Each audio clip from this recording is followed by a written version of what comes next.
In 1551 AD, the Patriarch of the Church of the East was Mar Shimon VIII Dinha.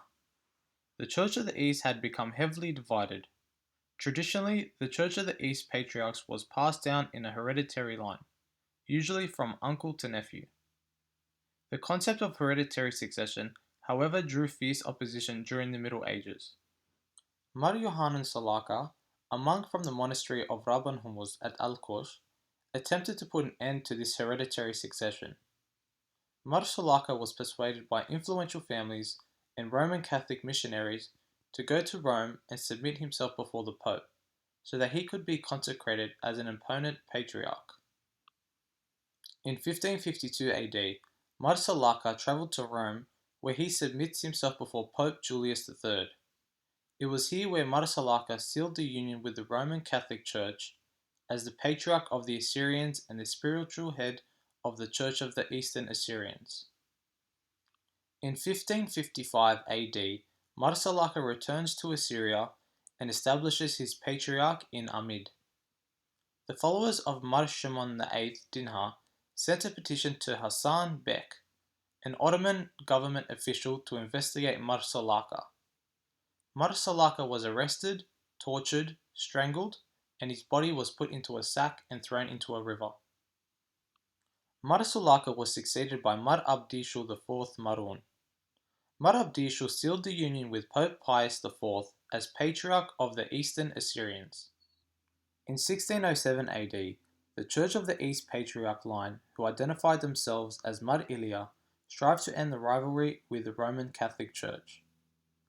Mar Ilia VI embraced Catholicism with Pope Pius V and was received into union with Rome, thus creating two Catholic patriarchs.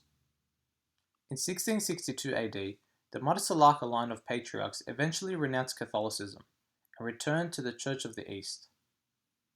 Successors of Mar Ilia VII soon after followed suit, thus creating two Churches of the East patriarchs, one from the Mar Salaka line and the other from the Mar Ilia line.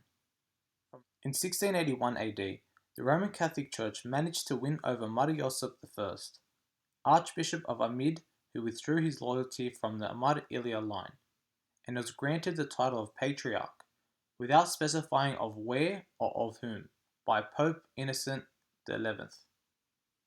His successor, Mar Yosef II, adopted the historic title Patriarch of Babylon, to distinguish his office from that of the opposing Patriarch of the Church of the East. The use of the term Babylon in the title of the Patriarch was symbolic rather than anything. It was also in this context that the new Catholic community officially received the unmeaning title of Chaldeans. The Mar Ilia line of patriarchs would come to an end, as Mar Ilia XIII died, without having a nephew to succeed him. His brother Mar Yohanan Hosmizd had embraced Catholicism and by 1838 was consecrated as the Patriarch of the Babylon of the Chaldeans. The desire to join the Roman Catholic Church was partly politically motivated, due to the protections that the French government had extended to all the Catholic communities within the Ottoman Empire. The Chaldean Catholic Church as we know it today was finally established and were formally recognized by the Ottoman government as Chaldeans, a religious community and nation, distinct and separate from the Church of the East. Despite these formal distinctions, the native population came to accept the name Assyrian-Chaldean to assert their ethnic origin and church affiliation.